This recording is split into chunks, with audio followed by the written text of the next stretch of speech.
Good morning to everyone. आज हम लोग स्टार्ट करने वाले हैं टैक्सेशन और इस टॉपिक का नाम रहेगा इनकम फ्रॉम सैलरी, जो काफ़ी मोस्ट इम्पोर्टेंट टॉपिक है। इस पे आज हम लोग डिस्कस करने वाले हैं और ये क्लासेज जो होगी इंट्रोडक्शन क्लासेज होगी कि सैलरी का फॉर्मेट किस तरह से बनाई जाती है, इसमें कौन कौन सा सेक्शन एप्लीकेबल होता है, उस पर आज हम लोग डिस्कस करने वाले हैं। तो देखिए, बेसिकली सैलरी जो होता है इसमें अंडर सेक्शन 15, 16 और 17 अप्लीकेबल होता है। क्या समझे कि सैलरी चैप्टर में हम लोग को अंडर सेक्शन मतलब धाराएं जो होती है 15, 16 और 17 अप्लीकेबल होती है। ठीक है, तो 15 देखिए क्या कहता है सेक्शन। अभी हम लोग सेक्शन पे चलते हैं। 15 नंबर सेक्शन कहता है basic charge of salary basic charge of salary या चार्जेबिलिटी सेक्शन, इसी को बोला जाता है चार्जेबिलिटी सेक्शन। मैं इसमें बताऊंगा कि चार्जेबिलिटी सेक्शन क्या कहती है। उसके बाद अनदर आपका है सेक्शन 16 जो है ये आपको कहती है डिडक्शन के बारे में ये डिस्कस करती है। ठीक है, इसमें मेनली बेसिकली 3 टाइप का डिडक्शन है, देखेंगे। 1 में आपको आएंगे स्टैंडर्ड डिडक्शन।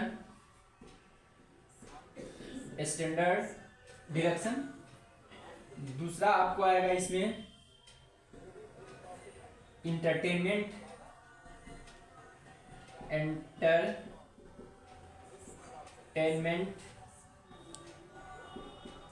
अलावेंस, ALLOW और अलावेंस समझेंगे। और तीसरा में आपको आएंगे प्रोफेशनल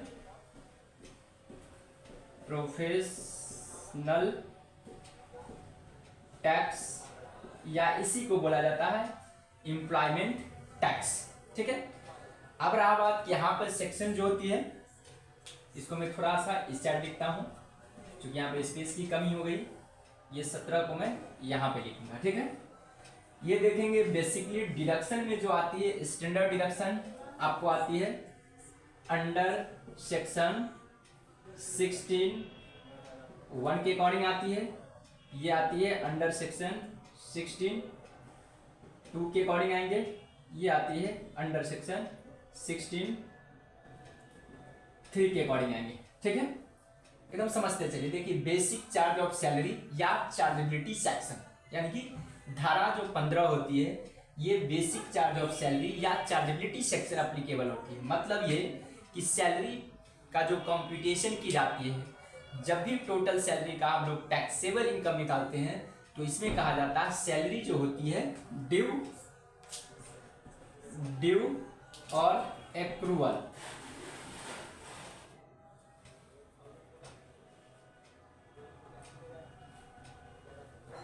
यहाँ पे इसको थोड़ा मैं मिटाता हूं।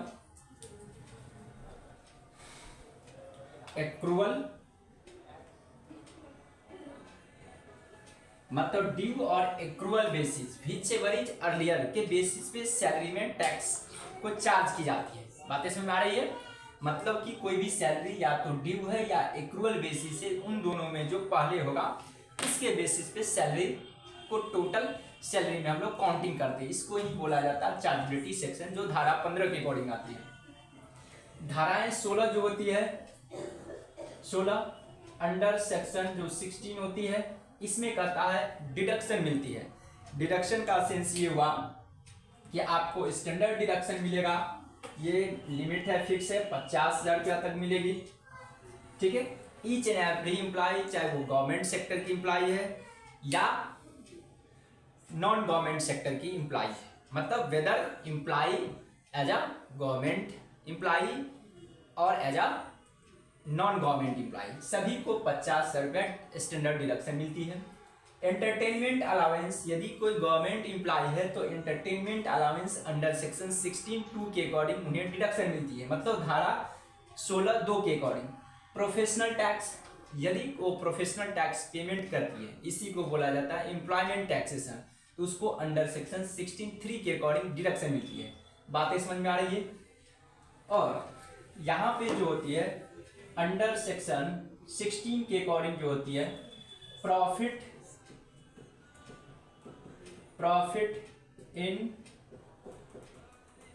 ल्यू ऑफ सैलरी, मतलब कहता है profit in lieu, LIUE, profit in lieu of salary का मतलब ये होता है सैलरी के बदले में कुछ प्रॉफिट होता है, उसको भी हम लोग सैलरी में काउंटिंग करते हैं। मतलब इसमें ये कहा गया है कि सैलरी के अकॉर्डिंग चाहे वो मॉनेटरी बेनिफिट हो या नॉन मॉनेटरी बेनिफिट हो, मतलब क्या समझे, इसके अकॉर्डिंग दो आएंगे आपको, चाहे वो मॉनेटरी बेनिफिट हो,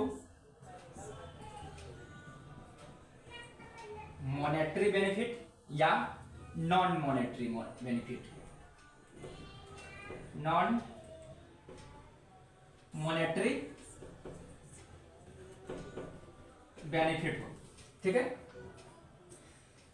उन दोनों बेनिफिट को हम लोग सैलरी में इंक्लूड करते हैं। जब भी सैलरी का कंप्यूटेशन करेंगे तो चाहे वो मॉनेटरी बेनिफिट हो या नॉन मॉनेटरी बेनिफिट हो, उन सभी बेनिफिट को हम लोग सैलरी में काउंटिंग कर लेते हैं। जैसे मॉनेटरी का मतलब आपको बेसिक सैलरी मिल रही है, बोनस मिल रही है, या किसी प्रकार के अलाउंस जैसे हाउस रेंट अलाउंस मिल रही है, एंटरटेनमेंट अलाउंस मिल रही है, या आपको मेडिकल अलाउंस मिल रही है, ये हो गया आपको मॉनेटरी, मतलब जो पैसे के रूप में मिल रही है। नॉन मॉनेटरी का मतलब जो आपको फैसिलिटीज है, जिसको हम लोग परक्विजिट बोलते हैं, उन सभी को भी हम लोग काउंटिंग करते हैं। जैसे कॉन्सेशनल रेट से यदि आपको लोन का फैसिलिटी मिल रही है, रेंट फ्री अकोमोडेशन मिल रही है, मतलब रहने के लिए फ्री में आपको घर दे दिया एम्प्लॉयर आपको, साथ साथ आपको मोटर कार की फैसिलिटी दे दिया आपका एम्प्लॉयर, यानी कि आपका जो ओनर है आपको मोटर कार की फैसिलिटी दे दिया,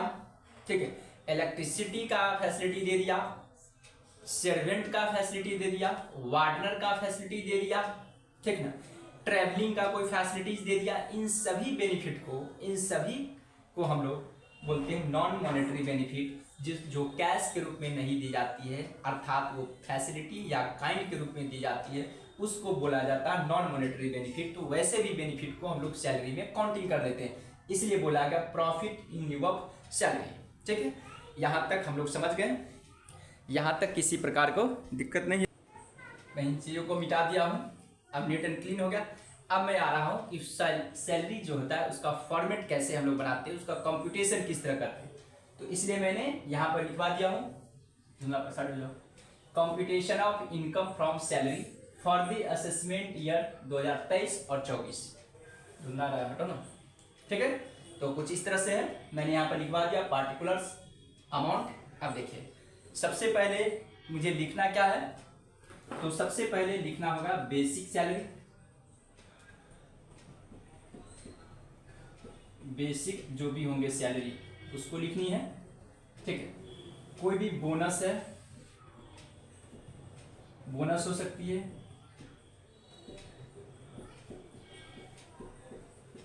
कमीशन है, यहाँ पर बोनस में इसको फीस भी बोल सकते हैं, फीस है, बोनस है, कोई फी है, कमीशन है। उसके बाद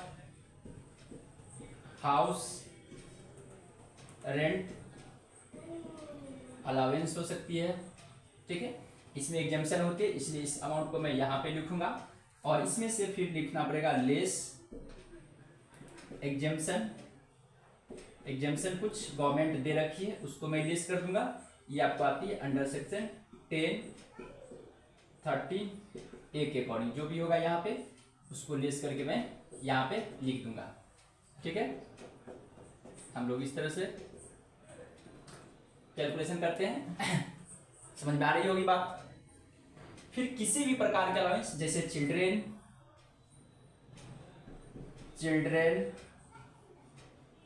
एजुकेशन अलाउंस हो सकती है,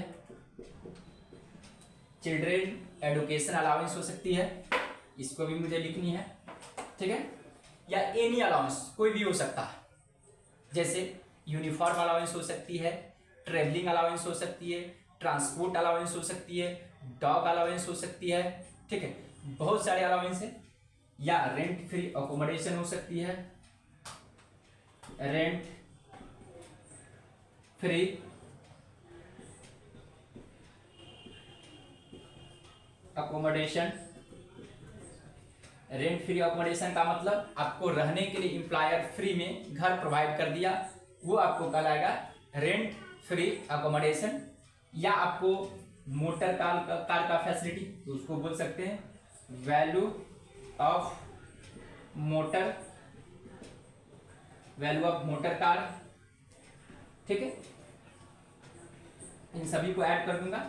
बहुत सारे ऐसा हो सकता है, इलेक्ट्रिसिटी भी हो सकती है। ठीक है, आपको किसी प्रकार का यदि फर्नीचर वगैरह फिक्सचर वगैरह प्रोवाइड कर दिया एम्प्लॉयर, उसका भी वैल्यू निकाला जाएगा। प्लांट मशीनरी प्रोवाइड कर दिया, उसका भी वैल्यू निकाला जाएगा। मैं जो मेन होता है मैंने उसको लिखवा दिया कि किस तरह कंप्यूटेशन करना है। हम लोग एक तरह से एक छोटा सा फॉर्मेट क्रिएट करते हैं। इन सभी को जब हम लोग ऐड करते हैं, ठीक है, तो इसको हम लोग बोलते हैं ग्रॉस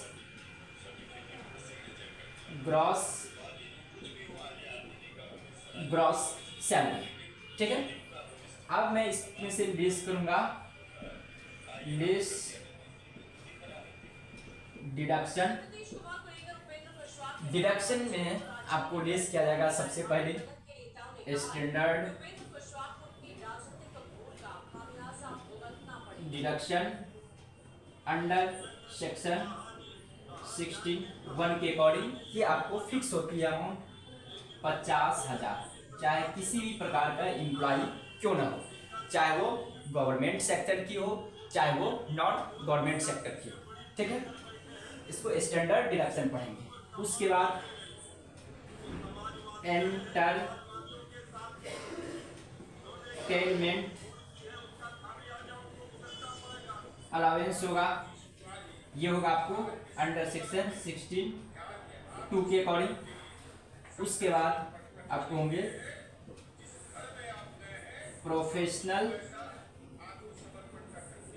प्रोफेशनल टैक्स, ये आपको होंगे अंडर सेक्शन 16(3) के अकॉर्डिंग।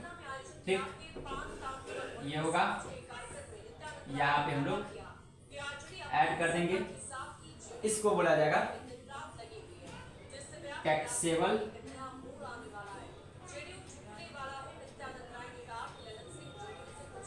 सैलरी, या इसी को बोला जाएगा नेट सैलरी। आई होप कि आप लोग यहाँ तक मेरी बातों को समझ गए होंगे। ठीक है, यहाँ तक समझने में किसी प्रकार को किसी को इशू नहीं है। ठीक है, अब हम लोग को कैलकुलेशन करना है कि हाउस रेंट अलाउंस की कैलकुलेशन किस तरह होती है। तो कुछ ऐसे छोटे कैलकुलेशन होगा। चिल्ड्रेन एजुकेशन अलाउंस में कितना तक छूट मिलती है, हॉस्टल अलाउंस में कितने तक छूट मिलती है, इन सभी को हम लोग कैलकुलेशन करते हैं। कितना कट्टा एग्जेम्पशन है उसको हम लोग उस प्रोविजन के दायरे में हम लोग समझते हैं और उस पर अप्लाई कर देते हैं। तो आई होप कि आप लोग को यहाँ तक समझ में आ गया होगा कि सैलरी का जब भी हम लोग कंप्यूटेशन करेंगे तो किस तरह से हम लोग को कैलकुलेशन करनी है। तो फॉर्मेट रहा इस तरह से। आगे फिर नेक्स्ट क्लास में हम लोग लाएंगे HRA का कैलकुलेशन कैसे होगा, रेंट फ्री अकोमोडेशन का कैलकुलेशन कैसे होगी, वैल्यू ऑफ मोटर कार की फैसिलिटी कैसे होगी। इन तमाम चीज़ों पे हम लोग नेक्स्ट वीडियो में नेक्स्ट क्लास में डिस्कस करेंगे। Okay, bye bye.